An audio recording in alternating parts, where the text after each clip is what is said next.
ఢీకొట్టే నాయకుడు ఎక్కడా ఎక్కడా అని కాషాయ దళం సవాళ్లు. అగ్గి బారాటాల చెలరేగిపోయే లీడర్ ఎక్కడా అని ప్రతిపక్షాల ఎదురు చూపులు. రాహుల్ గాంధీ కనిపిస్తున్నా, ప్రియాంకను తెరపైకి తెచ్చినా, యూపీలో మాయావతి ఊపు ఉన్నా, అయినా సరే మోడీని ఢీకొట్టే లీడర్ ఎక్కడా అన్న సర్చింగే. ఇప్పుడు ఆ వేటకు సమాధానం దొరికిందా? దశాబ్దాల కమ్యూనిస్టుల కోటను బద్దలు కొట్టి తిరుగులేని నేతగా ఎదిగి ఇప్పుడు సిబిఐ మీద యుద్ధంతో మోడీని ఢీకొనే లీడర్ అవతరించినట్టేనా? ప్రధాని రేసులో తనకు తిరుగు లేదని ఆ అధినాయకురాలు సంకేతాలు పంపినట్టేనా?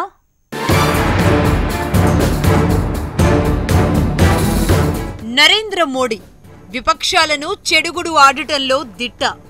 ప్రతి సంక్షోభాన్ని అవకాశంగా మలుచుకునే చాణక్యుడు. అదిరిపోయే ప్రతి వ్యూహాలకు పదును పెట్టే నాయకుడు.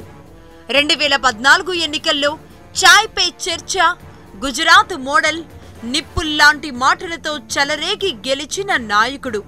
మరి అటువంటి నాయకుడు ఎక్కడున్నాడు? మోడీని ఢీకొట్టే నేత ఎవరున్నారు అని బీజేపీ కాలర్ ఎగరేసింది. ప్రతిపక్షాలు సైతం ఎదురు చూశాయి. సార్వత్రిక ఎన్నికల్లో మోడీ హవాను అడ్డుకునే నేతల కోసం ప్రతిపక్షాలు తీవ్రంగా గాలిస్తున్నాయి. రాహుల్ కూడా రాఫెల్ వ్యవహారాన్ని ప్రజల్లోకి బలంగా తీసుకువెళ్లారు. అయినా ఎస్పీ, బీఎస్పీ, టీఎంసీల నుంచే కాదు, అనేక పార్టీల నుంచి రాహుల్కు పూర్తి మద్దతు లేదు. దీంతో కూటమి ప్రభుత్వం ఏర్పడే పక్షంలో మిత్రపక్షాలకు నేతను ఎంచుకునే అవకాశం ఇచ్చే విధంగా ప్రియాంక గాంధీని కూడా కాంగ్రెస్ రంగంలోకి దింపింది.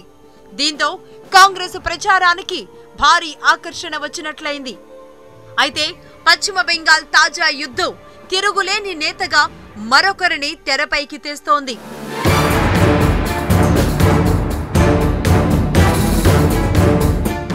అవును, మమతా బెనర్జీ. కేంద్రంతో ఢీ అంటే ఢీ అంటున్నారు. మోడీతో తలపడుతున్నారు. రాష్ట్రంపై మీ పెత్తనం ఇక సాగదు అంటూ సవాల్ విసురుతున్నారు. CBI versus city police, Modi versus మమతగా సాగుతున్న కోల్కతా యుద్ధంలో పట్టు వదలని, బెట్టు సడలని లీడర్గా దేశం దృష్టిని ఆకర్షిస్తున్నారు మమత. మోడీని ఢీకొట్టే నాయకురాలిని తానేనంటూ ప్రధాని రేసులో తాను ఉన్నాను అంటూ సార్వత్రిక సమరానికి శంఖారావం పూరిస్తున్నారు. సిబిఐని పావుగా చేసుకుని కేంద్ర ప్రభుత్వం ప్రతిపక్ష పార్టీలను వేధిస్తుందనే విషయాన్ని దేశవ్యాప్తంగా మరింతగా ప్రజల్లోకి తీసుకువెళ్లేలా అడుగులు వేస్తున్నారు మమత. మరోవైపు ఇటీవల ప్రతిపక్ష పార్టీలను ఏకం చేస్తూ కోల్కతాలో భారీ సభ నిర్వహించి అదరహో అనిపించారు. ఇదే క్రమంలో బీజేపీ అధ్యక్షుడు అమిత్ షా పశ్చిమ బెంగాల్ పర్యటనలో హెలికాప్టర్ ల్యాండింగ్ కు పర్మిషన్ ఇవ్వలేదు. యోగిని కూడా ల్యాండ్ కానివ్వలేదు. దీనిని అధికార దుర్వినియోగంగా బీజేపీ ఆరోపిస్తున్నా మోడీని ఢీకొనే నేతగా మమతకు ఇమేజ్ పెరిగిందని భావిస్తోంది తృణమూల్. ఈ నేపథ్యంలో కోల్కతా కమిషనర్ కు మద్దతుగా మమత దీక్షకు దిగడం మమత ఇమేజ్ ను మరింత పెంచింది.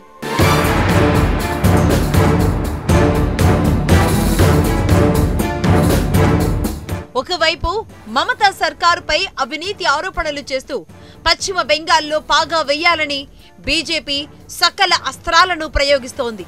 ఎందుకంటే ఉత్తరాదిలో తగ్గే సీట్లను ఇక్కడా పూడ్చుకోవాలి అన్నది బీజేపీ వ్యూహం. వామపక్షాలను పక్కకు నెట్టి టీఎంసీ వర్సెస్ బీజేపీగా పోరును మార్చాలని కొన్ని నెలల నుంచి బెంగాల్లో మోహరించింది కాషాయ దళం. అందుకే సిబిఐని కేంద్రం పావుగా వాడుకుంటోందని మమత కన్నెర్ర చేస్తున్నారు. సీఎం అయి ఉండి కూడా ఏకంగా నిరసన దీక్షకు దిగారు. ఈ పరిణామాలన్నీ మమతా బెనర్జీ తనకు అనుకూలంగా మలుచుకుంటున్నారని రాజకీయ పండితుల విశ్లేషణ. దేశవ్యాప్తంగా ప్రతిపక్షాలకు నాయకత్వం వహించేలా వ్యూహరచన చేస్తున్నారని అంటున్నారు. కర్ణాటకలో కాంగ్రెస్, జేడీఎస్ ప్రభుత్వ ప్రమాణ స్వీకారం సందర్భంగా మొదలైన ప్రతిపక్షాల ఐక్యతను కొనసాగించడానికి మమత ప్రయత్నాలను ముమ్మరం చేశారు. కోల్కతా ర్యాలీతో దాన్ని పీక్ స్టేజ్కి చేర్చారు. ఇప్పుడు దీక్షకు దిగి ప్రతిపక్షాల మద్దతు, సానుభూతిని పొందుతున్నారు. మమత దీక్షకు మద్దతుగా దేశవ్యాప్తంగా పలు ప్రతిపక్ష పార్టీల నేతలు స్పందించారు. ఏపీ సీఎం చంద్రబాబు కోల్కతాకు వెళ్లి ఆమె దీక్షకు సపోర్ట్ ఇచ్చారు. ఆర్జేడీ నేత తేజస్వి యాదవ్, నేషనల్ కాన్ఫరెన్స్ నేత ఉమర్ అబ్దుల్లా, డిఎంకే నేత స్టాలిన్, ఎస్పీ నేత అఖిలేష్ యాదవ్ ఆచితూచి స్పందించారు.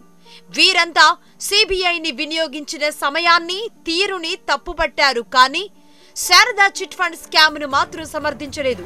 చివరికి మమతా బెనర్జీ కూడా సిబిఐ తీరును మాత్రమే తప్పుపట్టారు. కుంభకోణాన్ని ఏమాత్రం సమర్థించలేదు.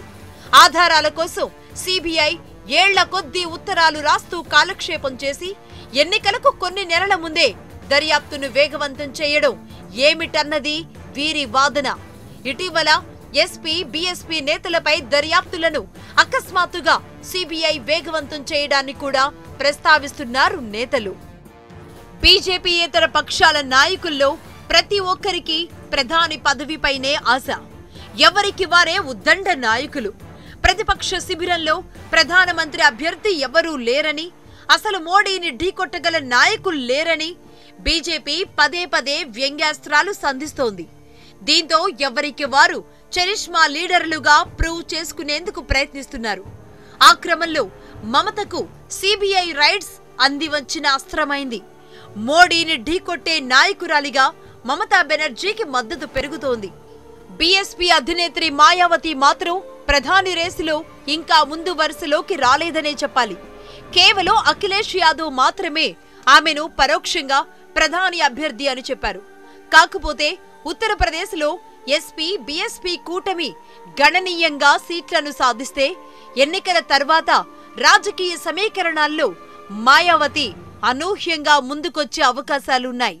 అయితే విపక్ష శిబిరంలో ప్రస్తుతానికైతే ప్రధాని రేసులో రాహుల్ తర్వాత ముందున్నది మమతనే. అయితే ఎన్నికల్లో వచ్చిన సీట్లను బట్టి అందరి అంచనాలు తారుమారవుతాయి. ఎక్కువ సీట్లు వచ్చిన వారే కింగ్ లేదా కింగ్ మేకర్.